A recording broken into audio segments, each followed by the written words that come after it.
Corbolic V2. This is a super safe and effective natural anabolic. Not only is this product going to help you increase protein synthesis, which basically means muscle recovery and growth, it also may inhibit myostatin, which is a protein in your body that is known to inhibit muscle growth. This is a complete natural anabolic that works through multiple different pathways, has multiple trademarked ingredients. If you are a natural athlete looking for that edge, Corbolic V2 is what you need. Get yourself some. Hey everyone, welcome to the Pro Physique Code this week. I want to thank everybody for all the comments that we're getting on the YouTube. So if you guys are watching on YouTube, leave a comment below and just let us know, because we've got a lot of big events coming up. We've got our Command the Stage, which sold out so quickly. Let us know in the comments if you'd be interested in coming to an event. We're going to open one up specifically to the public. You know, all of us will be there along with, you know, some other educators in the fitness space. We're hosting this one at Brett Contreras' gym, so we may do that again. But comment below if you guys would be interested in like a all-inclusive weekend for training, posing, you know, prep, life, just bonding. Yeah, good times. You guys getting excited? It's coming up. Oh yeah. Absolutely. I'm really excited. I'm excited for the Arnold and then the Command the Stage. Like I love events like this. What days are you going to the Arnold, Lexie? When are you flying up? Well, I'm probably gonna hate myself for this, but I booked a flight Thursday night, like really late. It's direct. And then I get into Columbus at 11. And then I'll have all day at the expo on Friday, all day at the expo on Saturday, and then I leave at 6 a.m. on Sunday. So Hey, guess who's on your Sunday flight? I figured we'd have yay, okay. We'll have the same flight then. Okay. Well, I figured I We'll booked both it be that way. invisible. I booked it that way because honestly, it only requires like I still can work all day on Thursday. So, and then I'll be home on Sunday to do, things too. So, Well, the thing about the Sunday flights this year, they changed them. There's only a 6 a.m. and a 9 p.m. direct. And I'm like, I don't know if I want to be in Columbus till 9 p.m. Oh, yeah, I'm selfish with my Sundays. Like I like to be back. I do some check-ins on Sundays, but I like to just be back, kind of regroup for the week, meal prep, all that stuff. So Yeah. yeah, I was the same way. I didn't want to wait to do a later flight on a Sunday. And I feel like with later flights, there's always more of a susceptibility for delays. So I'm like, I don't want to do Always. that. Always. That's why, Mhm. and listen, I've flown in so many airlines and I don't know, Southwest gets flack from people like you fly Southwest a lot. I never have problems with Southwest. And if I do, they fix it. Right. Yep. So like they're on time, their connections are great. They have a ton of directs from Tampa. Yeah. So yeah, and that you can bring a bag with no charge. You might even be able to bring two. I never bring more than one, but You yeah, can bring a personal item. So you can bring you can bring two bags on the flight. You could also bring a checked bag, all yeah, for free. And like, yeah, crazy. I don't like flying anybody but Southwest because their customer service is really great too. Like I always get like if they ever mess up, they always give me vouchers. Like they're great. Yeah, yeah. So, and Evan, are you coming up Wednesday? No, I was planning coming up Thursday. I still haven't bought my plane ticket yet. Okay, okay. I need Yeah, to so do that. well, the competition is Thursday, Yeah. so I have to be there for Wednesday to train with everybody and, make final check-ins. So getting there Wednesday, I was like, you know what, I'm leaving Sunday. I actually looked at leaving Saturday night, but I thought, you know what, with everyone in town, we'll probably have a nice dinner, we'll be able to hang Yeah. out. This Arnold, I don't know, it just has a different feel. I don't know. I think this is my 17th year going consecutively. So Wow. yeah, it's been I don't know. I'm actually looking forward to just enjoying the trip. Yeah. The competition being Thursday, and the fact that they're doing the men and women together, it's probably going to be a little bit longer. Like last year, we were done by 11 a.m., Yeah. Yeah. We were. but it was also Friday, so it was like Mhm. it was into the weekend. This week the show is Thursday, but no one really shows up till Thursday night, Friday morning. Even the Friday morning part of the expo, I think a lot of people drive in and stuff. So Friday Yeah. morning is pretty dead, and then it gets busy Friday afternoon. So yeah, Saturday is crazy in there. Saturday's usually crazy. I just don't know. Yeah, it's such a big festival because it's not bodybuilding. Honestly, if you took the bodybuilding out of it, it would still be massive. Mhm. Um, because they have all the strongman, the jujitsu, they have like, they have all the stuff.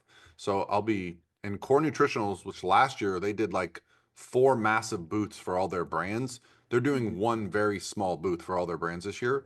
So really, it's just going to be fun to just hang out. Yeah. Yeah. Yeah. It is. Where, for the listeners listening, where can they find you guys? Like, do you have, because I know I I've don't been, have, I haven't gotten any information from Core on what okay. booth, they're doing like a, small space. Um, it might be, Lexi, since you're going to be at the Angels booth, Mhm.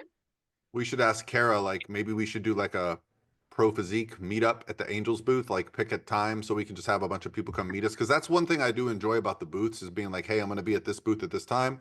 Come say I, hello.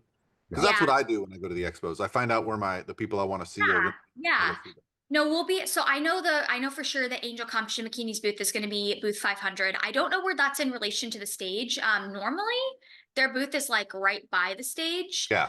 Yeah. But it's just 500 this year. So I don't know where that's at, but that's where I'll be the majority of the time. If I'm not there, I'll probably just be meandering, walking around. I do that a lot. So yeah, that would be fun to do like a little, yeah, we should talk about that. Like just maybe on Saturday, like set a time from this time to this time, meet us here. That's where our little Pro Physique meetup will be. I like that.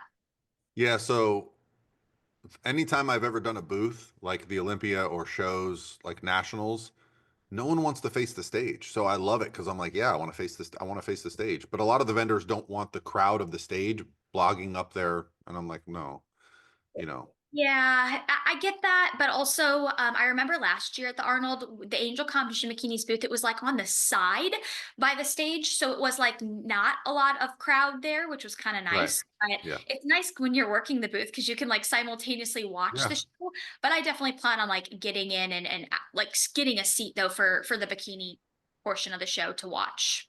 Perfect. Perfect. Well, Yeah. let's get into today's questions because we put up a Q&A box. I kind of want to get a theme going. Lexi, you said you had a bunch. Evan, you got a few. I got a few. Mhm. Um, so what's the one that's sticking out the most to you, Lexi? Well, I want to start with this one because this is actually something I know Evan and I have talked about. We get this question quite frequently, and I feel like I've been getting it more and more. And this person asked, how did you all get into coaching bodybuilders? So she says she's a certified personal trainer with lifestyle clients, and she's had several ladies ask her to coach them for a bodybuilding show. And she just wants to kind of know if there's advice we would give to someone in her position. So I feel like I've gotten this question from people before about just like how to get involved, not only with coaching, but like how to start coaching bodybuilders. I mean, it's a great question because I think a lot of people's interest in bodybuilding starts when they're working with like a personal trainer at their gym Mhm. and then they want to do a show and that personal trainer's like, "Yeah, I'll coach you for your show." And they may or most likely do not have experience coaching competitors.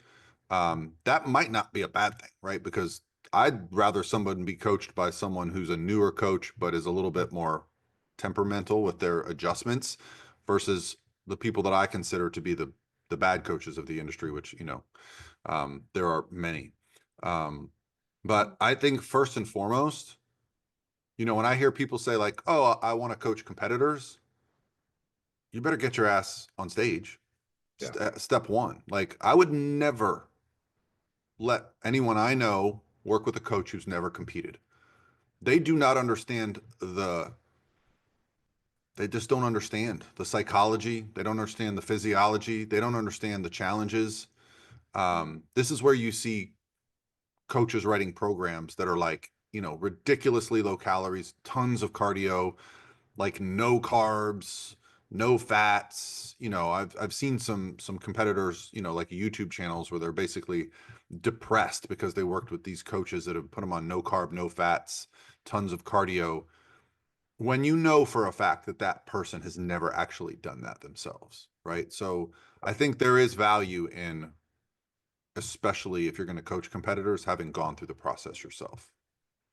Yep. I mean, that's one of my biggest things is how are you supposed to coach somebody through something that you've never experienced yourself, right? And bodybuilding is incredibly tough physically, but it's harder mentally, especially when things get hard towards the end of prep. Um, being able to know how to manage like your stress levels, how to sleep when you're hungry, how to motivate yourself to get up and go when you're tired. It's like trying to describe colors to a blind person. If you haven't been fully lean and gone and done something like that, and look, I don't even think it's just one time. This is a personal thing with me. I don't think if you have not competed, I don't have a specific number, but quite a few times, then you truly don't know what it is, because every prep I've ever had is different. I felt different on every single prep, and I've learned something about myself every single time with that. I've also, before I got into coaching, I worked with a variety of different coaches, right? Um, I was in a relationship with someone who was an extremely high level competitor that I learned a ton from, that put me in access to people who were, some of the best in the world with this stuff. And I just went in and soaked it all up like a sponge, right? And my first client I coached was a friend who was going through some stuff and couldn't afford coaching, but he was a really, really good competitor, could be a really good competitor. And I offered to help him for free. And then I helped offer another one of my buddies who really wanted to do it for free. And they both looked great and did really, really well. And then it kind of just spiraled from there. That's how it kind of worked with me. But look, again, I would never work with somebody that has not competed. Then that's like the most base level requirement. Yeah. I think something else to like bring up too is like, do you, before coaching competitors, I would totally agree with both of you guys, like go through the process yourself at least once. But how much do you love the sport? How much are you willing to be a student of the sport? Like, all of us, we go to shows, we go to seminars, not because we necessarily have to, but like that, in my opinion, it's one of our duties as coaches in order to lead our athletes. Go to these shows, talk to the judges, see what's being rewarded, see what the judges want. Like, I think that's a big part of coaching athletes too, or coaching competitors is, are you willing to kind of immerse yourself in the sport, not just as an athlete, but like as a coach, by going to shows, by just being a student of the sport, always learning, always, asking for feedback, because once competition prep season picks up, I mean, the weekends are very busy times for coaches, right? You're basically quote unquote on call, on the weekends when you have clients who are in shows. So I think that's something you have to consider. Like, how much do you like the sport? Because it's more than just, Mhm. checking in with that athlete each week and preparing them for show day. Like, there's a lot of other little details and obligations I would say you have as a coach if you want to be successful in the contest prep world with coaching athletes. That's a really good point, Lexi. I can't remember how many times I've been in either meetings or out with friends or out with family or out in multitude of situations to where like we're talking, we're in the middle of conversation, and I'll have to say, "Hey, I'm sorry, I got to step away for a few minutes," and go through peak weeks and stuff and look at client check-ins. I mean, that happens consistently. I Consistently. say this all the time. A lot of people want to be coaches until they realize what is required of a It's a coach. lot. It's a This is lot. If not you're a a good this coach, is it's a not a lot. this is not a 40-hour a week job. This is not a clock in at 8 and clock out at 5. Um, there's a lot of time where if you want to put a direct ROI on it, like what am I getting out of going to this show with one client? If you look at things like that, like then it doesn't add up. It doesn't make sense. But that's what coaches want to do. They want to be at the shows. They want to be there for their clients. They want to be a part of the sport. And that's a pretty rare person. Um, I can't name many people that have been to as many shows as me in the last 5 to 10 years. And the ones I can name are coaches that most people have heard of, right? And that's, I never set out to do that. I mean, I first started coaching in 2012. My first competition was 2007. And, after going through, I think 3 preps at that time, earning a pro card, I same thing as you, Evan. My first client was someone who had reached out to Lane Norton, who had been ripped off by a well-known IFBB coach. And when I say ripped off, he had paid him for like 6 months in advance, got the plans, questioned him why they were cookie cutter because his friend had the same plan after he paid, thousands of dollars. And the coach said, well, not only are you not getting your money back, now you lost your coach. So when he reached out to Lane, and Lane's like, listen, I can't afford to coach you for free, but I got a guy who can help you. He's going to be a good coach someday. And So I worked with him, and he did a show, and I'll never forget the feeling of being at the show with him and his mom, because he was young, and just how grateful they were. He won his novice class or teen class. He won something. He looked great. You know, he looked the part. And I remember just being like, wow, I really like this. And that's when I decided to like, maybe I should start a business. But I was so insecure about that process. I was like, Lane, I'm only doing it if you're going to help me. He's like, anytime you have a question, let me know. Right. And I think that's the thing that I've noticed about coaches that are good is a lot of imposter syndrome, a lot of wanting to learn more. And then you turn a corner and you go, okay, I, I've got this now, right? But you still don't close your mind off to learning and adjusting and changing. God knows, like my approach now is completely different than it was, 10 years ago. But um, yeah, so if you really want to get into coaching, don't look at it like next year or the year after. Look, like reverse engineer that for like years. Yeah. Competitors want to work with prep coaches. When I first started coaching, I mean, I had athletes that were like professional cyclists, power lifters, strongmen. Mhm. I mean, I yeah, think like most coaches too, usually like when you start and you get into coaching, at least this is my opinion, it's kind of unrealistic to go straight into competitors. I think a lot of coaches, we all start kind of with more of like the lifestyle population, and then you eventually take on like more and more competitors, or some of those lifestyle clients express interest in competing, and then you have a little bit more like competitors on your roster, and that's kind of how it like takes off. That's what at least I noticed, like that was my case. And then also I feel like a lot of coaches kind of start that way with lifestyle, and then eventually working up towards, coaching more competitors if that's what they want. I think the fastest track to coaching competitors is you compete, you document your process, your journey, you talk about it. Someone sees that and goes, hey, will you help me compete? You then go through that process with them. You go to their shows.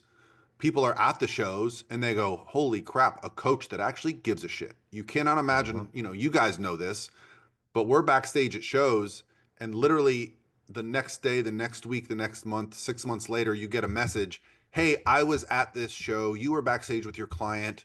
My coach wasn't answering the phone all day. Can we set up a call? I want to compete again. I've literally like, if you want to do a direct like return on investment, like if you, let's say you sponsor a post on Instagram or YouTube or whatever, and you go, oh, I got 3 people click to sign up with me for coaching. That don't work with prep coaching. I've literally had people tell me like 3 years ago, I knew I wanted you to be my coach. I knew 3 years ago I was going to hire you. I just needed to take a break. Like I literally had 5 or 10 phone calls like that in January, and so I'm like, man, you don't know what the pipeline is for coaching competitors. And it can be very, very difficult to, I mean, I don't know many coaches that are, their roster is 100% competitors. It took me a long time to get there, but now it is. Um, and then it becomes a self-fulfilling prophecy. But so yeah, if you want to coach competitors, be entrenched in the sport. Agreed. Yep. Good. And then, if you're insecure like I was, or you want to know more, go back to school, go study physiology, kinesiology, strength and conditioning. Go to seminars hosted by experts. I didn't know who Brett Contreras was when I first started coaching, the bikini division. I flew out to San Diego to one of those seminars and we became friends. It's how I met Lane. I hired Lane to be my first coach. Like a lot of people think of like, oh, you're hiring a coach and you're paying this coach. A lot of times that can be your entry point. I can't even tell you how many people I've coached that are now coaches. Hundreds. There's a network. There's a, you know, there's a kind of a natural flow to it. If you love it, it's not a problem. It just, you have to give yourself the time. Yeah. And I think before you start coaching competitors, you should absolutely be coaching lifestyle clients first. I don't think you should go straight into coaching competitors. I mean, you can. Um, I I don't know I many people think that can, Evan. That's competitors are it's so rare, driven by resume. hmm So you're as they not should be to a certain now. extent. Now Yeah. I'll say this: like if you have like a side gig and you're okay having 8 clients, cool. You can only coach competitors. But we've had some coaches on the Pro Physique staff that were like, "Oh, I only want to coach competitors." Well, I'm sorry, but most competitors are going to choose coaches that have a resume and you don't have one. So like it's very difficult to go, "Oh, I want to work with Paul. Paul's full." Okay, cool. Well, then I want to work with Lexie. I want to work with Evan. I want to work with Steven. I want to work with Matt. I want to work with people that have actually had success with competitors. And so it can be difficult to get your foot started with coaching competitors. It's very challenging, you know. Absolutely. It Yep. can be. All right, I got a good question here. Not a simple answer, but I think a good question. What to do when someone isn't responding to a caloric deficit? Well, I guess to start simple, the first thing, like in that case, if I had a client who let's say we're pushing pretty hard, nothing is quite happening, I think my mind would go like very basic first stuff. Okay, send me your food log. Let's look at what you're eating. And honestly, like not coming out and explicitly saying like, are you being honest with me? Are you really hitting this amount of food? But trusting that the client is being honest. Because I think sometimes, and it is, thankfully this doesn't happen a lot, I think some people kind of stretch the truth a little bit, right? They may say they're hitting their macros, but yet they're eyeballing portion sizes, or they're having little bites of things here and there, or they're measuring something out wrong. But I always ask for their food log first to kind of look at, okay, what are we eating? Because sometimes some people, like if they're in a deep calorie deficit, they are cramming their food full of volume and they're always bloated, and that's why their weight is not dropping. Maybe also like they're eating a lot of food right at the end of the day, right before they go to bed, and then they wake up and their weight's up. So that's generally where I like start first. Yeah, Yeah. that's sorry, You Paul, go got to ahead. know the person. I was gonna say you got to know the person. Is this question coming from someone you know or don't know? Because um, if you're not responding to a caloric deficit, it means you're not in a caloric deficit. Is my answer. Yep. Yep. That, and people don't want to hear that, right? Like they don't. They get annoyed by it. I had a client that I'm working with that the newer client, and that's basically the message I had for him today with that is I was like, if your cardio is at this and your food is actually at this, and the fact our weight is the same as it was a month ago, I said is impossible. It Right. is impossible. I said, so something is happening here. I was like, I've asked for food logs and I haven't got food logs, which alarm bells right there, right? Yeah. If he's On not, things. if he can't even screenshot a food diary for the day, that means he's not. Yeah, it means he's not. It means he's eyeballing things. He's like, I'm doing the best I can. I was like, well, the best you can is not in a caloric deficit. I can promise you that. Right. And people do not want to hear that. They think, oh, it's a thyroid issue, it's a hormone issue, it's a stress issue, it's a water issue, it's a sodium issue, it's me eating too bad before bed issue. Sure. But if we're in a severe caloric deficit for a month with a lot of cardio and there ain't been any movement, it's not all those other things No. Yeah. in the Those are vast the majority of cases. situations you know for sure that. Well, and the thing is, like, they can be perfect for 2 or 3 days and have one off day, and that can ruin the whole week. Like Yep. the thing about losing body fat, and that's the one thing I learned from my first prep with Lane was I started off like that. I started off with the like, oh, hamburger helper. Okay, it says these are the macros. That looks about right. And I'm Mm-hmm. like, things aren't moving. And then when I started actually packing my meals and weighing things out, I was shocked how much I was overeating. Mm-hmm. Like literally more than 1,000 calories a day just by looking at something. Um, and so I remember that first week where I was like, okay, it's on me.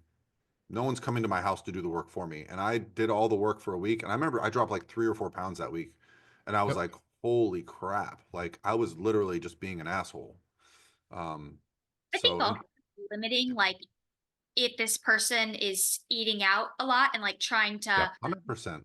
track, like there comes a certain point where I'm all for balance in certain phases. Obviously, if you're in a prep, we're not going to be doing the whole like loosely tracking meals out all the time, but if it's like a lifestyle client, they're in a lifestyle cut, some people need to do that depending on their lifestyle. But there comes a point where there's a lot of sneaky calories in restaurant meals. I mean, if you want a rude awakening, go to like a chain restaurant website, and they, most of them, like, go to Applebee's, look at their menu nutrition. They have it public, it's available. It is sad how I mean, a lot of those meals, 30-40 grams of fat in the meal, right? Like, and a lot of times you don't realize it when you're eating. It doesn't seem like it's super calorically dense, but that's where a lot of sneaky calories add up. So I tend to find that people that are eating out a lot and like loosely tracking things are severely under tracking what they're Yep. consuming. Well, and remember, like 100%. the people that work in those kitchens, don't give a crap about what's on the nutritional chart for Nope. chilies. They got They are those much making butter and it in oil the to make it moment. feel good. Tastes good. Right. They, so yeah, you at the end of the day, you have to be in charge of your food. Dr. Joe, I remember, famously, because the one thing that's nice about coaching competitors is I would say the likelihood that someone is not following their diet is way lower than a lifestyle. Lifestyle, I'd say it's like 85% that they're not if they have a bad week. Competitors, I'd say it's like 15, like 10%. Like they are going to try to really be on their diet. But I asked Dr. Joe, I go, what do you do, Dr. Joe, if you have someone that's just not responding? And he goes, I tell them that for 3 days, I want them to eat the exact same meals. Yeah. The same breakfast, the same lunch, the dinner, same dinner, and that's it. Don't snack, don't touch anything. And then he says, I make them tell me what they're going to eat. And he goes, it has a 100% success rate that they drop weight after 3 days. Yep. And then they have this light bulb. Oh, I didn't realize because I was grabbing a handful of peanuts here. I was, having a peppermint there. I was adding, creamer to my coffee here. You just pull out all these little tiny things that you don't realize add up. And I think that's where, when you get to the point where you're coaching competitors, every competitor that's successful becomes a robot at some point in prep. Some at the beginning, some at the middle, some at the end, but you have to be a robot at some point. And here's the thing too, especially as coaches like us, like, well, we try to keep your food as high as we can to still get good results off of that, right? So if our food is, teetering on that line and you eat that plus some, you are no longer in a caloric deficit. Like you aren't. Right. And the eating out is a massive, massive thing. I tell everyone, I'm like, go ahead and just assume it's 25 to 35% higher in fats than what it says on that. Right. Go ahead and just assume that. Mm-hmm.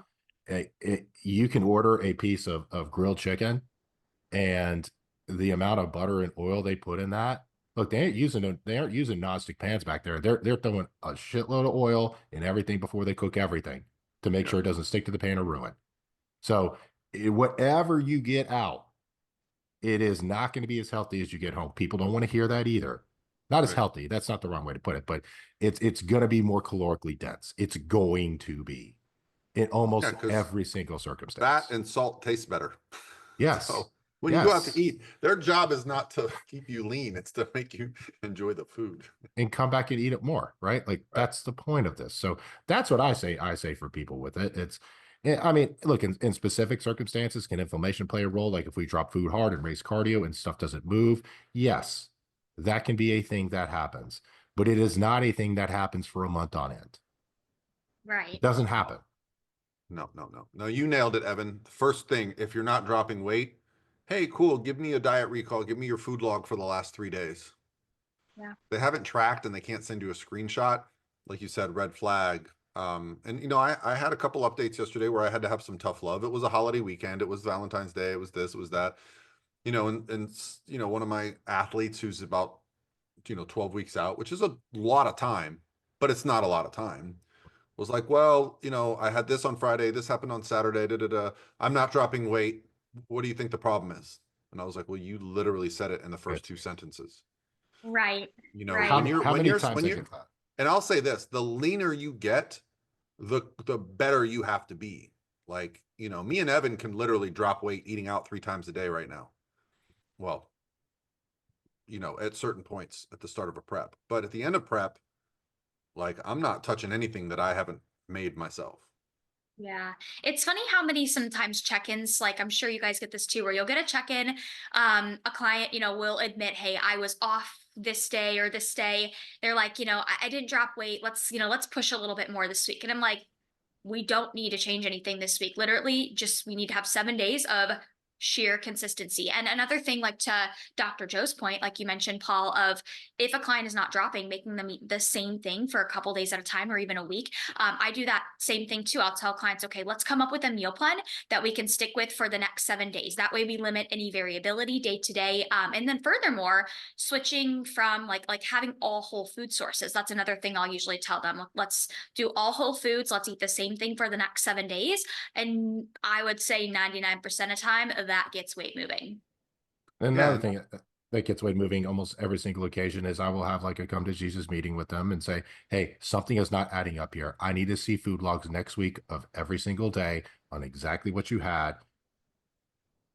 Hey, guess what? Like 3 pounds down next week. Yeah. In almost every single solitary circumstance. It's kind of a exciting moment for a competitor to realize like, okay, I am in control. I just remember having that feeling my first ever prep of like, because I think I started at around 240 pounds. So that first like 15 pounds kind of fell off just because I stopped drinking and I stopped just eating out as much. And then I kind of got in that middle phase where you're kind of looking lean, you see some detail, but it's getting a little trickier. And then I had that breakthrough where I was like, you know what?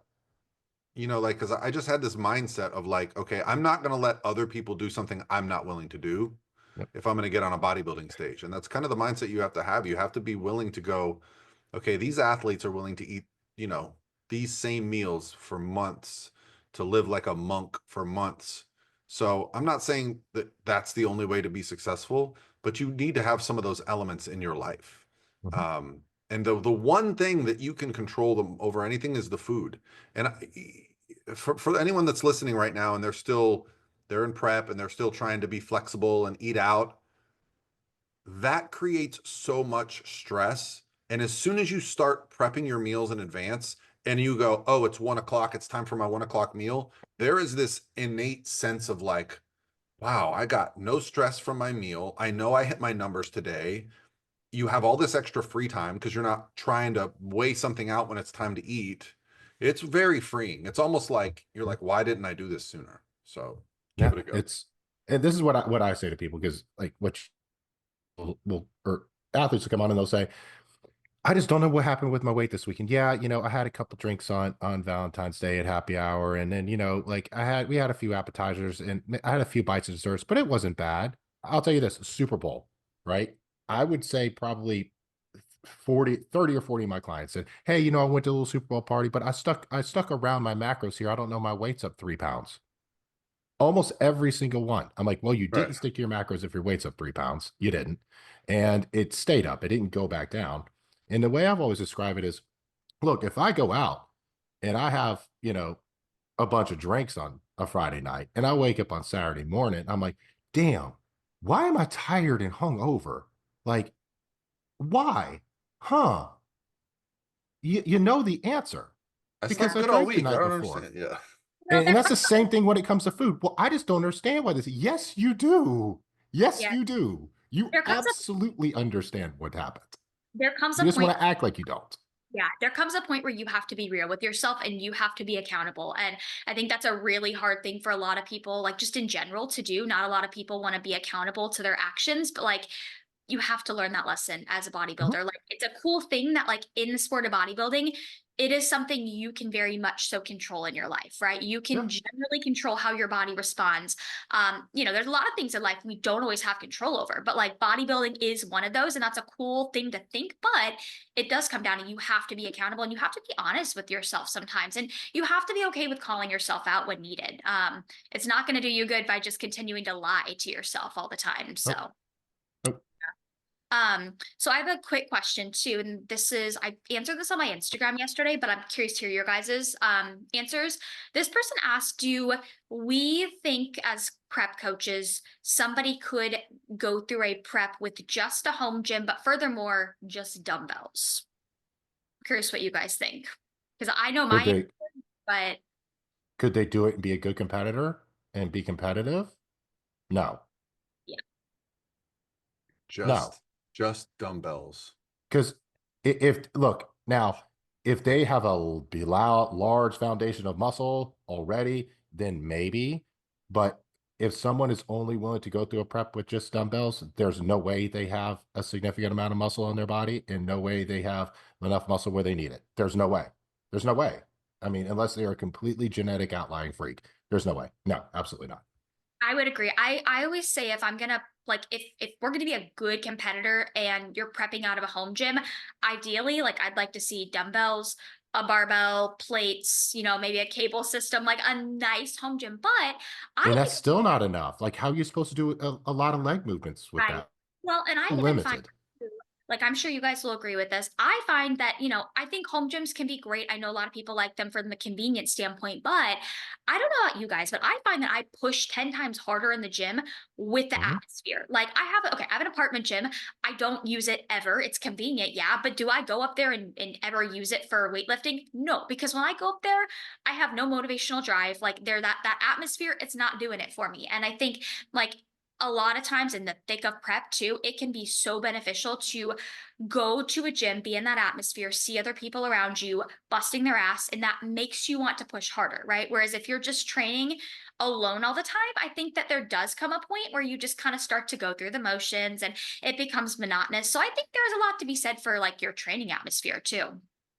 Like, you can answer this too, because I've been to a million apartment gyms before too, and I have never seen someone that is physically impressive training an apartment gym ever.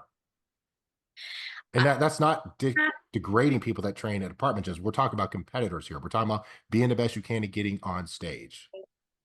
Yeah, like I can count on probably one hand how many weight training sessions I've done in my apartment gym over the past couple years, and it's usually just when I like it's like a travel day and that's all I can do. But I would agree with you, Evan. Like anytime I go up to my apartment gym, I see people on the cardio machines. I see some people throwing around weights, just kind of getting Mhm. blood flow. But like, do I ever see anybody in there that I'm like, oh damn, whoa, they're pushing? No. No. Yeah, I'm trying to really be an advocate for this, Evan. I'm like, could it happen? Well, to Evan's point, I think if you get like a unicorn who already has like maybe they've been weightlifting for 20 years, they have a lot of muscle and they're kind of just their workouts are serving as more of a like maintenance, then maybe yeah, in that case scenario. But But if you're to survive a prep without losing muscle, you've got to continue to train. Yeah, I would just say no. I would not be comfortable as a coach being like, yeah, I fully support you training at home with dumbbells that go up to 100 pounds. You yeah, need a couple machines, a couple key pieces. You don't need a huge gym. You could get away with a garage gym with a few key pieces of equipment. I'm not someone that thinks you need to have 14 different variations of lat rows to have a good back, but you know, how the hell are you training back if you only have dumbbells? right. Sorry, like, And, yeah. and here's the deal too. If you look at if you cannot find the time in your day to go to a gym, or you are not motivated enough to get up and go to a gym, you are not going to be motivated enough to push yourself to where you need to push yourself to be ready for a show. I mean, yeah, where do you live that you can't go to I mean, how many gyms now are They're like all 10 to over. They're everywhere. $20 a month and have such good equipment? Like, it's almost annoying going to like EOS or Crunch and it's like $9 a month. When I was a kid, Mhm. gyms were $50, like Gold's Gym. They're Really? cheaper now with better equipment. Oh yeah. I mean, I'm a big advocate for Crunch. Like I personally think that's one of the best commercial gyms out there. Like I have a base membership, $10 a month. I don't go there that often, but like That's even crazy. That's crazy, Lexi. You're I spending $120 a year to go to a fully equipped gym. and it's good too. Like Crunch, to be very honestly, the ones around Crazy. me for a commercial gym for what I pay. Like I literally go to my Crunch for leg days because I flipping love their hip thrust machine. They have I don't know if it's Brett's brand, but it's one of The his. glute builder, right? It's not. I think so. I'll have to send you a video of it, but So the it's one by me has a glute room, Lexi. It has every Yeah, glute builder I machine. know. It So is has me the too. standing It's abductions. called the It has the BBL room. kickbacks. It's called the Yeah. BBL room. Well, I don't think it has that label, but That's what I it's went called. in The there. EOS next to me. It's I called the BBL literally room. sent It's Brett a all video glute. and I was like, Brett, I feel like I'm in the glute lab in Lutz at the Crunch because it has like 12 glute builder machines. The what's the booty builder? It's got that. It's Mhm. got the yeah. standing hip abductions. It's got like the what do they call the gluteator? I'm like, this place is crazy for a local gym. Yeah, Yeah, the I Crunches have been stepping their games up. I've noticed that all the different locations of Crunches, like in the Tampa area, they all have slightly different variations of machines. Like I know I one. think they're privately owned. And I don't know if you guys watched the video I did, but I train at the Crunch by my house with Ron Parmeter, who's one of our coaches. He's an old friend of mine, moved down to Florida, retired cop, uh, pro natural bodybuilder, trains like a beast. And so he's fun to train with. And so I've been meeting him at this Crunch. And whenever I walk in, they like greet you like it's a private gym. Hey, how are you guys today? How was your train? Like, and I'm like, it feels very different than the EOS which is nice, but it also feels very like you're walking into an iPhone store. Like, Yeah. hi, how can we help you today? Right? Uh, This place feels like so I'm wondering if Crunch is less franchisey and more private with just the support from Crunch. I don't know oh yeah, that about that it. would be a great question. I'm sure I could ask. I mean, I love my Crunch feels like Chick-fil-A and EOS feels like McDonald's, right? Like you yeah, feel that's like a customer versus you feel like you're valued type of thing. yeah. Yeah, my only thing with Crunch is like I was there yesterday and I know this because I when I was in college I trained at Crunch as a personal trainer. They do you basically have to go out and find your clients, right? So they do these things called floor polls where like you have to go out as a trainer on the floor and like with your clipboard and try to get people to schedule free sessions with you. And I was there yesterday and I saw two people doing that and I was like, oh, like every time in between my sets I was like looking down trying to like act busy because I knew that they were just going to try to come up and try to like pitch me a free training session in the middle of my workout. So that's my only like kind of crutch with Yeah. them. But you get a lot from that membership for sure. So I was curious to become a personal trainer at one point. It was before I was coaching.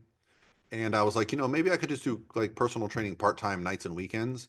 And I remember I went to LA Fitness and interviewed, and the first thing they told me was like, what are your sales skills like? And I was like, what? They're like, you have to schedule, book, blah, blah. I was like, no, no, no, I want to be a personal trainer. They're like, it's a separate company from LA Fitness. We outsource it. You have to do calls. You have to do, I was like, okay, I don't want to do that. That's not what I want to do. Yeah, that's kind of how Crunch was too. Like, not to go into the thick of it, but I mean, I ultimately kind of ended up quitting for two reasons. One, it was a little too salesy for me. I'm not a salesy person. I don't like to be that like forceful and salesy. And then two, it for me at the time, like being full time in school, it was a lot because you can't like you have to dedicate a lot of time to beef up your client load, and then even just working mornings and evenings with school, it was just not. Yeah. Yeah. Yeah. So, yeah, No, but listen, I think that's a great job. I always tell people like everybody should have to have a service job. You should learn how it feels to be treated like crap. I worked in a restaurant for many years, and to this day, I say that is one of the greatest jobs you can ever have. To just learn about life and just learn about hard work and how to treat people. To this day, if I'm in a restaurant with someone and you're mean to a waiter, we are not friends anymore. Like I'm just like yeah, I think a lot of going back to our first question too, like if you want to be an online coach, I feel like a great way to kind of get started with that too is like in-person training first. I know a lot of online sure. coaches that have been like in person first, and then maybe they pick up a couple online clients on the side and, kind of go into it that way. Yeah, listen, I to this day I still want to do more in-person stuff. It's just like, you mentioned before we got on the podcast, a gym here in Tampa that's very friendly with, allowing people to come in. I'm still trying to find that, if every Yeah. time I've found that situation, something has, changed, Right. so it's Right. Yeah. I'll give them a shout out too if you're listening. If you're in Tampa, Flex and Flow Fit. yeah. I've been to that gym this past weekend for a seminar I did, and they're awesome. They're super nice, and it's like literally right next to the airport. Like I could hear the planes the whole time I was there. So if you're ever traveling into Tampa, it's a good place to check out, and they're veteran owned. So Okay, so I got a question go back for to it. the podcast. Um, what supplements do you recommend for natural competitors? So I feel like there is, you know, still a lot of misinformation around what's natural and what's not. So I want to talk about what's defined by natural by the NPC and the OCB and the NGA, all the natural organizations, because the NPC is now on the same level. Um, so just so everyone's clear, if you go to the doctor and you get hormone therapy or you get TRT, that's awesome. Your doctor prescribed it. You are ineligible to compete in a natural competition. Even if you're just getting your hormone levels to natural levels and you need it, you are ineligible. Um, and I think it's fine because guess what? There's a place where you can compete. It's not as if you're not allowed to compete anymore. So that right there. So the first thing is exogenous hormones. If you are taking hormones exogenously, meaning, you know, externally adding in testosterone, anything like that, that is an immediate, you're not allowed to do natural competitions. So what do people And, do? and They real, try to, real quick, Paul, yeah, before we go on that, because a lot that doesn't make sense to a lot of people. But this is the reason why that's the case. When you diet down naturally, your test levels are going to fall to the absolute ground floor dumpster. If you are taking exogenous testosterone, that doesn't happen. It stays at that constant level. So it is an advantage. It's a big advantage. So even if you're getting to natural levels, it's still an advantage in a bodybuilding show because of the dieting process. So before we went, I just wanted to go over that. Yeah, So people well, can understand why that's the case. I will contradict that to a degree and say you can diet differently when you're on hormones Yes. than when you're not. You know, as a natural bodybuilder myself and coached thousands of natural bodybuilders, you can't give somebody no fat and hours of cardio. They will not survive because they are producing their own hormones through the nutritional intake that they are doing. So this is where when we talk about, you know, evidence-based approaches to prep, you know, you can't just skirt that system. You have to keep an athlete healthy through prep, Yep. which in my opinion can be done. Yes, there is a suppression of normal kind of hormonal function. However, it does return to normal, right? And this has been documented in case studies. I've witnessed it myself, you know, and throughout my preps. And so, yeah, they're definitely, if you're on HRT, that's an advantage. Even if you're just doing it because it was doctor prescribed and you're going through a prep, well, when your hormone levels drop, guess what your doctors are going to do? Hey, let's bump up your test levels a little bit. They're getting a little low, buddy. Right. So even if you're keeping them in the normal range, that's an advantage. But I think to a degree, HRT, TRT is being used as an excuse to do steroids, or it, you It know, absolutely is. I'm just on TRT, you know, so I'm keeping my test levels at 1200 just on TRT. And I'm like, well, but if you weren't on TRT, you'd be at 700 or 800. So is there an advantage there? You know, science might say no because you're still in that normal healthy range. But if you're at the top end of the range, you know, there's still a lot of debate on that stuff. But yeah, so Something else I pulled up too as I went to the NPC, like the natural regulations to see what the banned substances are, because I think another one that's that we should probably bring up because it's very much so all the rage. I feel like now is number 4 on the banned substance list is peptide hormones. So they elaborated on that a little bit. Or no, they didn't. So I don't know. I guess that means because I guess does that mean all peptides are banned from the natural list? yes. So, Okay. so They the should thing be. I was going to say, Lexi, is that, okay, so when someone says natural competition, you can't take exogenous hormones. The next thing that every person thinks is, what can I take to Right. give me similar results to injectable? Yeah, I There know. are none. They do Well, not exist. Pro hormones do not do the job. Peptides do not do the job. They may have some benefit, but if you're like on that gray line, I think it's just smarter to just go ahead and go work through a doctor with hormone therapy. I would not be taking 100% agree. these gray market SARMs, peptides. I think these are going to do more damage because to become bioavailable to your body, they have to go through the normal process of your liver. And this is where they can be very damaging. And this is where if you just Google like SARMs, pro hormones, liver damage, there are lawsuits all over the place. well, I do think though, you can shout out. I know you love Corbolic, Paul, because I know I mean I've had a couple of natural athletes ask me about that, and they're like, I can, It's on my desk. oh, you're awesome, yeah, Yeah. yeah. I keep it here so I don't forget to take it. Corbolic, creatine, obviously, if you're a natural athlete and you want to maximize like, your potential with natural supplements, I say Bolic and creatine are great for that. Do you say Laxogenin. bolic and creatine?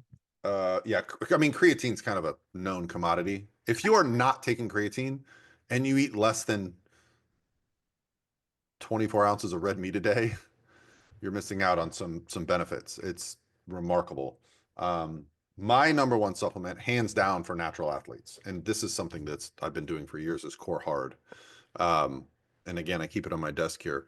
Now, Core Hard is a little bit different because you think of like supplements for bodybuilders being things that are like highly anabolic. This is more anti-catabolic, meaning it lowers cortisol. And the cortisol is commonly known as the stress hormone, which guess what happens when you're in prep? You get stressed.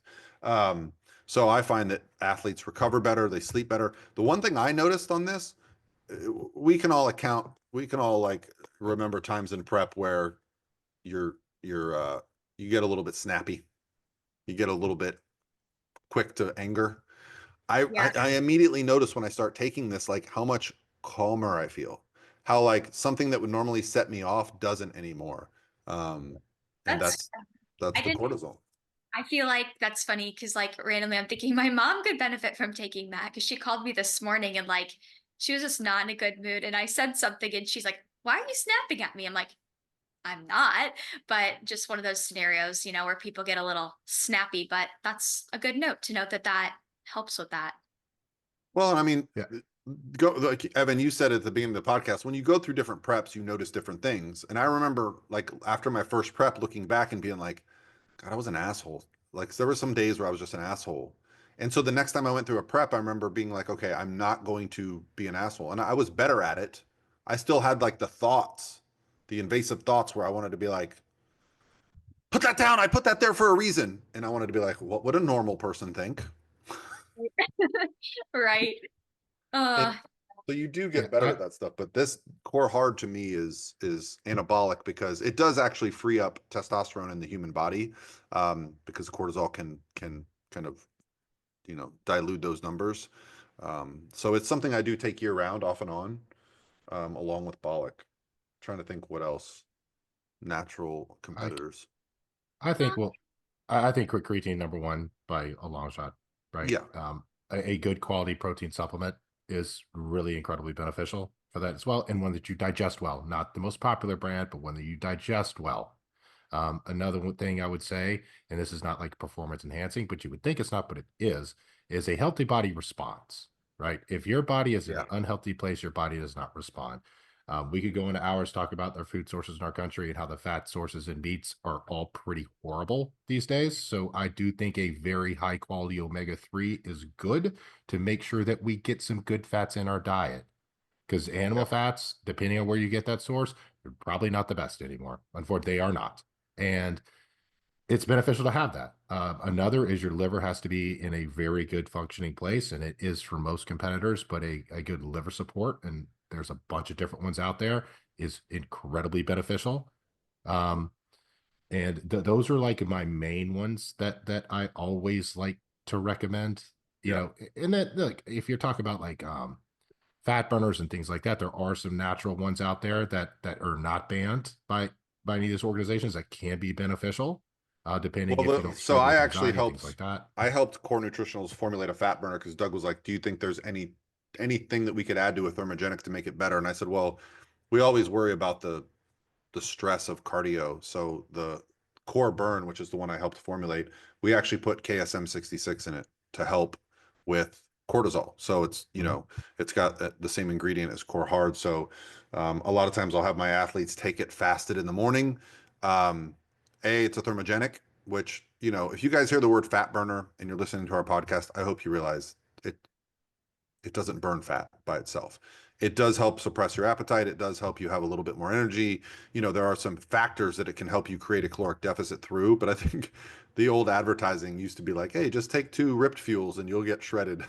Um, but my thought was like, hey, if you're using this for fasted cardio in the morning and cortisol is highest when we wake up, let's blunt that and get a good response from the cardio. So, like Yeah. little things like that. But um, yeah, like And you it said, will, Evan, natural bodybuilding is about really just taking care of your body and allowing it to mhm. make changes. yeah. Yeah. And like a sleep support could be incredibly beneficial because sleep is hard for people. So finding out Well, what that's sleep that's works for where the you. core hard. I have them Yeah. take it before bed in most cases. Or just And that supplements could to really, support your adrenals too. Like we talked about the ashwagandha, but like adaptocrine, sea moss, I know can kind of help with that. Like different supplements that can help to nurse your adrenals, I think can be great for that recovery aspect. yeah, another one Well, I like mean, we don't. magnesium supplements, another one Yeah, that are incredibly magnesium, like a helpful. bedtime like tea or Magne- something to help you sleep, but we yeah, don't like think of it magnesium as glycinate. we don't think of it as a supplement. But sometimes the best thing for an athlete is getting good sleep. Like, Yes, it's the biggest part. so that's why, on our wellness scores, sleep is one of our scores for athletes because if I see that number going down over the weeks, I'm like, hey, we got to fix this. You cannot just be running on fumes all the time. I get it. Some of us have to do it for a couple days, no harm, no foul. But if you're not getting caught up on your sleep or having a good sleep routine, that's going to compound your issues. Oh, absolutely. Yeah. And good fiber supplements are helpful too, because when carbs get low, fiber's at a premium. Yeah. Then magnesium citrate can help a lot to get digestion flowing at night for a lot of people, because especially females, stuff slows down towards the end. That can help. There's a bunch of different Yeah. things, but a lot of them are situational too. And that's not just for natural athletes. That's just for competitors and dieting in general, right? Yeah, I mean, I And wouldn't say natural there's a lot of enhances. difference between what's best for natural is just make sure it's approved. Yeah. You don't want to take something that's not approved. That's really, I'm probably a supplement minimalist when it comes to it, because I would rather you use your diet and your lifestyle to reach your goals than to be a pill popper and think like, oh, I've got to take this one and this one at this time. And I've seen some coaches' plans that look very detailed because they give them Mhm. exact at 4 p.m. you take this and at 6 p.m. And I'm like, that would create more stress than there is benefit from the supplement.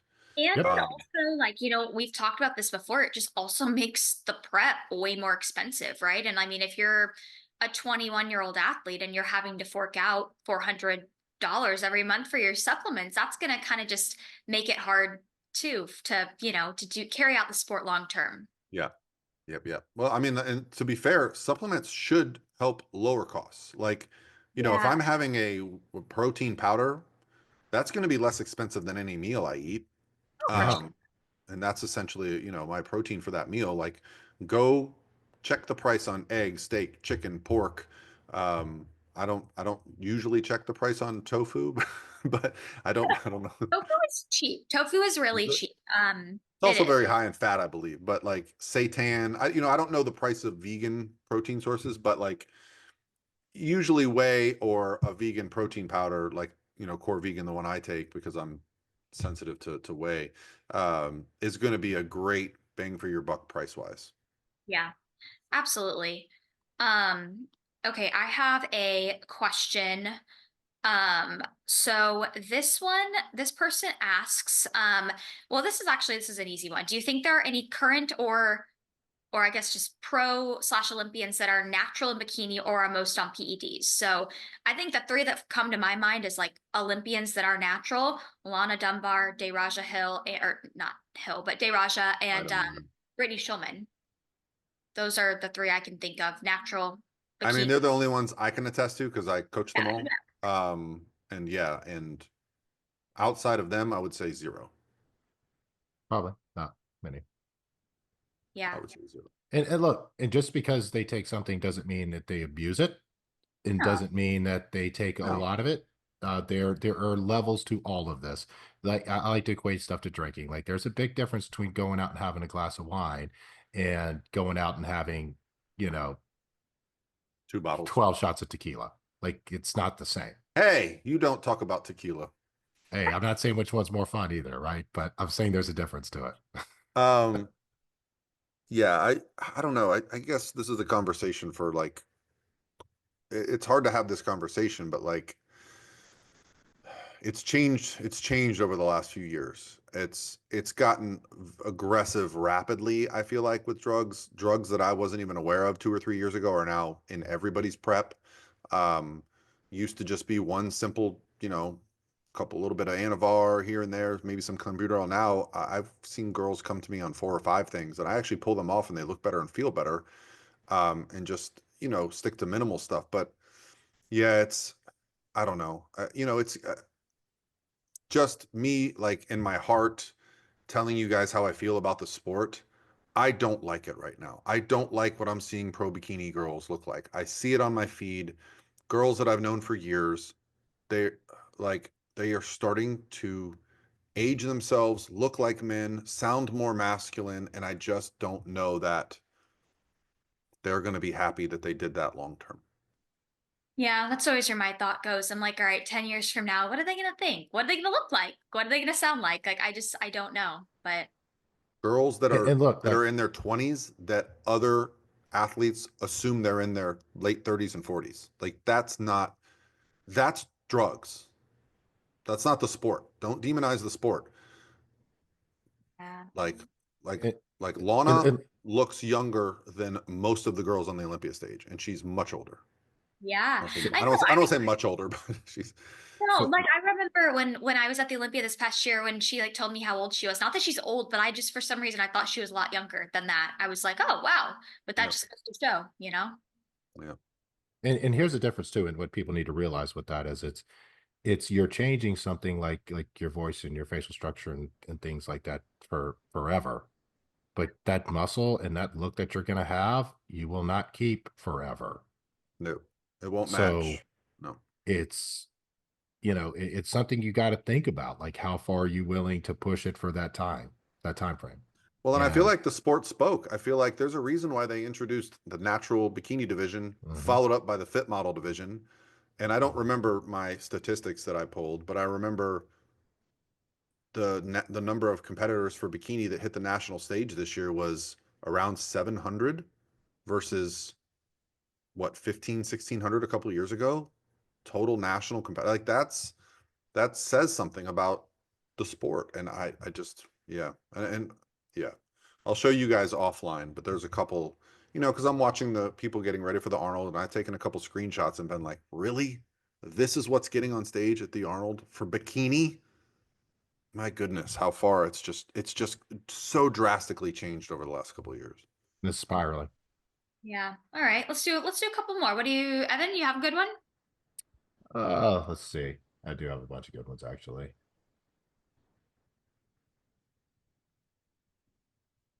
Okay. Significance and accuracy in tracking cooked weight versus raw weight in lean meats. Oh, this is like I think yeah. this is a good question This is a that I question. get. I don't know about you guys, but I feel like everybody has this, like everybody listening has probably had this question or has this question, but I feel like it's one of those you're almost afraid to ask because you're like, wait, I should know this. But but I think it's a very valid question for sure. Yeah. I mean, I have my answer, but Well, Well, so let's just explain the difference because I don't think everybody understands it. When you buy something from the store, the nutrition label for that food is the state that the food is in. So if you go to the store and buy chicken, steak, pork, whatever, and it's the nutrition label, and then you cook it, that nutrition label is no longer valid. Okay. So I've tried this both ways. Cooking and tracking raw is a pain in the ass because you have to track the food from the pan to you have to remember which piece was which, right? You can maybe cut it up into like pieces with scissors. I didn't like that. I just look up the nutritional value for something at its cooked weight. Um, and then I always just try to remember, listen, those numbers are a little bit arbitrary. They're not yep. perfect. Every cut of meat is different. So as long as you're using the same type of meat throughout prep and you're using the same, measurement system, when you make adjustments, those adjustments are going to be valid. And that's just the way I've always approached it. Some people get so caught up in like being perfect. And I'm like, you can't be perfect. Food is not the same. Yep. Yeah. It's something to think about too with this is the leaner the meat, the closer it's going to be to that raw weight with it because less fat's going to cook out of it. So let's say you get like a pound of ground beef and it's like 93.7 and you get a pound of Yeah. ground beef that's 80/20. The amount of cooked meat you're going to get out of that 93.7 is going to be significantly more the amount of cooked meat you're going to get out of that 80/20 because more of that fat is going to cook out, more of that moisture is going to cook out. If you want to be super accurate with it, and crazy ass me, this is what I used to do, is I would buy the meat initially and it'd be like 90/10 ground sirloin. It's a pound. I would cook it, I would strain it, I'd put it in the fridge over the night, I'd take it, I'd weigh it the next day. Okay, what's the weight difference? Because Yeah. it takes I, time for I, all I that did fat that. to run out. And then I you did find that too the out first couple of it's years. about 65, 70 the weight, Right. typically, is what it's going to be. And then I would take that and compare it against inputs, and they're fairly accurate online. Like they're fairly accurate, Yeah. right? But they also, if you get 90/10 ground beef, that ground beef may not be exactly 90/10. Like it's probably not That's what exactly I'm saying. that, right? So If you buy a it's all ribeye, about the like you said, consistency with it. with some marbling. Yeah, and when we talk about like, people not losing weight or people not progressing, we say eat the same things every single meal for a week and see what happens. That's because you're doing something consistently for a week. And when you yeah. do something consistently for the week and you track things consistently for the week, then guess what? If things still don't go, then yeah, maybe we do need to lower the food on things. But Right. you don't know that if you're constantly switching everything up. It's too many variables. I Yeah, mean, whatever. even like something like tracking like a bagel. If you're not weighing it, I've seen bagels that were 40, 50 grams difference in the same bag. Yeah, yeah. No, I've seen that too. I think it just really comes down to with like the meat, whatever you track it as, do it consistently. Don't track it raw one time and cooked another time. Or like if you're really worried about it, when you're tracking, like let's say you're tracking cooked chicken breast, like specify cooked when you're inputting it into the app, but just keep whatever you're doing consistent. And here, you want to really make your mind go crazy. Go to the grocery store and look at chicken breast and go look at a couple different ones and pull it over and look at the fat content on the back of them. Some Oh, are this three is and a gonna be half so grams bad. of fat, some are half a gram of fat. They're all over the place Yeah. they're all over the place with it. That's why when you do input that information, find it as close as you possibly can to the actual one that you're doing. Yeah. And look, when it gets close to the end of a contest prep, people, I do think there is value on actually getting the same type of meat that you get from the same store. Yeah. And then what I do is I weigh it like beforehand, cook it, and weigh it after. And I do that math. And then I keep it super consistent. And guess what? I've never had a problem in my entire life getting lean. Anybody that's done that has never had an issue getting lean. Yeah. Yep. I think if you're stressed out about like weighing things cooked and raw, but like you're still, let's say, getting good momentum on the scale, the weight is moving down. Clearly, you're doing something Yes. fine. I think it's when, like, let's say you're hitting those sticking points and you're looking at everything and you're like, why is my weight not dropping? That's when maybe you need to look at, the weighing raw versus, cooked and maybe get a little bit more precise and nitpicky with that. But like, if you're somebody who never has issues progressing with whatever the goal is, like, you probably don't need to stress yourself out about, ooh, maybe I'm measuring this wrong. Like, if you're getting progress, you're probably doing something right. 2 grams Yep. of fat here or there are not going to make a difference. 4 grams of carbs here are not going to make a difference. It's not. Right. It's about doing things consistently. Right. Because then Yeah. guess what? That's what I talk about omega-3 fatty acids, right? Like, yes, there is fat in it. And based on how many you take, you could get 10, 20 grams of fat today off omega-3 supplements. Guess what? That's a constant you do every day. I don't count that in the macros or anything else. That's a constant. It's something you do every day, right? Then you adjust everything else, but you don't adjust something against something you do every single day. That's just baked into the cake on it. But how you measure your stuff, just take it and do it consistently. But is there a difference between raw and cooked? Absolutely. Yes, there's for sure a difference. Yeah. I mean, you're Just like is there a dehydrating difference in weight between raw potatoes and cooked potatoes? Yes, massive difference. raw rice and cooked rice. Yeah, massive difference. Yeah. All right, you guys want to do one or two more? I got time for one more. Yeah. What you got? A good one, Paul? I don't have like a good one that do you have a good one that you want to end with? No, I mean, that was the only one that I really liked. Another question I had was more around like struggling with weight loss on birth control. And it's not really a topic that I feel is we can't answer that one quickly. Yeah, yeah. And I'll also like chime in really quickly on that. I've Oh done yeah, prep good one. on birth control versus not on birth control. And I mean, I know every birth control is different, but I think some people stress themselves out about like their body struggling with weight loss with going on it or off of it. I honestly never noticed a difference with the weight loss. I mean, you may feel a little bit different for a little bit of time, but weight loss wise, I never noticed a difference. So, but do you have a I good one got there? a good, quick, easy one. I actually have a bunch of good ones. Here's a good, quick, easy one, I think. As a coach, what gets you excited to work with a new client? Oh, I love this Like question. a new client starts working with you, and we all have ones like, cool, I'm excited to work with this person, right? Like Yeah. we all get that from time to time. And what is it that causes that?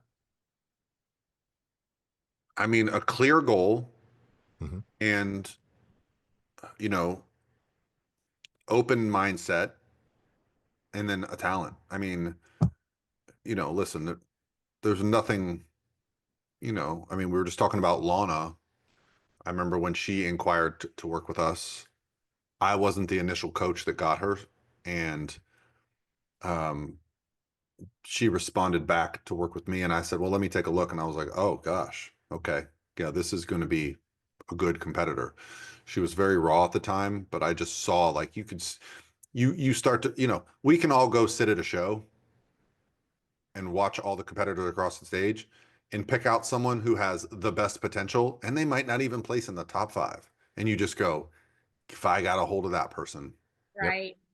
And now there are some shithead coaches that will actually go track this person down watch them win an overall and start sending them direct messages. Listen, if that's how you want to operate, I would never do that. But like, those are the kind of people, when they reach out to you, you go, yes, let's go. But honestly, I think as a coach, what at this point in my career, because I've climbed the mountain, to me it's people that are invested in the process, and you as a coach, they're like excited to work with you, and you're excited to work with them, and you just want to get after it. Yeah, I always get really excited. Like I would agree with everything you just said, Paul. I always get really excited when I get somebody on the phone and they're like, okay, I listen to you, Evan, and Paul on the podcast every week. Or they're like, oh, I watch your YouTube, Lexie, because generally they already kind of know, like, who I am as a person. And also like when they listen to our podcast, I already know, wow, they're really enriched and like they want to learn more. They like the information, right? And I get really excited when, obviously a client is talented, but also when they seem like they're really excited about like the sport and the process. They ask all the right questions. And also when they're coachable in terms of the timeline, right? People who are like, you know what, this is my goal, but Lexie, you tell me what you think we're going to need to do to get there. I don't care if I get on stage this year or next year. That really excites me too, as opposed to people that have these like fixed timelines in their head of like, I want to get on stage like at this time. Sometimes that can work out, sometimes that can't. So I really appreciate when clients have their clear goal, but they're willing to be flexible with their timeline based off of what I feel is best. Yeah. I look, if someone's super talented, that's obviously really, really exciting. But I've also worked with people who are super talented that are not coachable.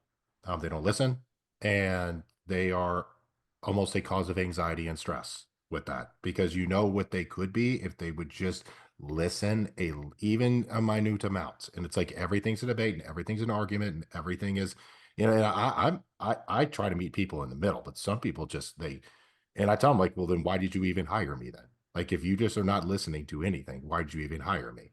And those types of situations are very difficult. But we don't run into those too much. I think someone that's excited, and I can usually tell the difference between someone that's overly excited and overly motivated when you get on a consultation with somebody, um, to where they're motivated in the moment, but that typically isn't going to last, sort of situation. Um, but someone that's coachable, someone that listens, and someone that is excited to get results, and someone that communicates. I think that's like, I have some lifestyle clients that I am more excited to work with than a lot of my prep clients, right? Because their stories are great. Their motivation is awesome. Like, their dedication is awesome. And they're excited about the process. They're excited about getting better. And to me, and they're grateful too, right? Like, and I think that's a big part of it. Um, but yeah, I think that is it. And people that ask questions, the amount of clients I have that are competitive clients compared to the amount of competitive clients I have that send me training critiques is very obvious between the clients that progress and the clients that don't, right? And I try to get that across to them. And the ones that listen progress, and the ones that don't, right? And a lot of it is frustrating to have clients that you do have talent that just aren't willing to do the next little small step to improve themselves. Right. But yeah, like, I think someone that's excited, someone that's motivated, um, someone that's realistic also. I think someone that's unrealistic is a really tough thing to work with. I think be realistic about your goals and the time frame it'll take you to get there. And also somebody who is committed, not just interested, because I feel Yeah. like it's very common to get like prep inquiries of people that are they're interested in competing, right? They've seen somebody at their gym compete, they think it looks really cool, they want to try it out, or they've seen somebody on social media that they follow and they're like, oh, I really want to dab my feet in this, but they're kind of just interested. They don't really realize what it takes to get to that level. So I think having that commitment as opposed to just like that interest is important. And hey, it's okay if you're just interested, right? Reaching out for coaching. But if you're just interested and not quite yet committed, you need to start with more realistic goals as opposed to just, oh, well, I want to do this show in 12 weeks. You know what I mean? So Mhm. yeah. But no, I think I liked that question. That was a good one to end on. Do it. Yeah. All right. So I guess the next podcast we will do. We could Oh, do We could do like a, well, I don't know if you wanted to do this, Paul, but we could always do like a little Arnold preview or Yeah, just I think it'd be a good idea because that list has changed. I don't know if anything's changed since then. Um, we just have Laura Lee dropped out. We know that. And then Maureen also is off the list. So we're two I mean, down. that's pretty big. I mean, they got two bikini Olympia champions not competing at the Arnold. So I think that means there'll be a first time ever Arnold winner this year. There will. There will. Because Yeah. So I Amy's on the list, but Amy's never won. She's been second. yeah. Angelica's won. So if she was to win, it would be a repeat. Okay. Yeah. I know some people have been talking about maybe Vanya, like kind of getting up there. So yeah, we could talk a little bit about that next week. Yeah, Just a she little. won the Arnold UK, I believe. Yeah. Yep. Last year. Yeah. Yeah. So, all right. Well, you guys comment below as always if you're listening. Tell us where you're listening from. That'd be cool to hear like where you're listening from, what state, what country. And let us know topic wise what you guys want to hear from us in the next episode too. Yeah. Comments. We love the comments. We love to give replies. That's something that we're all jumping in there to do. That's my Monday morning routine. I was telling these guys every Monday morning I pop open my laptop and usually the first thing I go to is our podcast on YouTube to see who commented. So yeah. All right, you guys. Well, thanks for sticking around and listening to us today. Hopefully you enjoyed the content. Absolutely. All right, guys. We'll Thanks for see you listening guys to next week. Prophecy Code. Bye, guys. So yeah.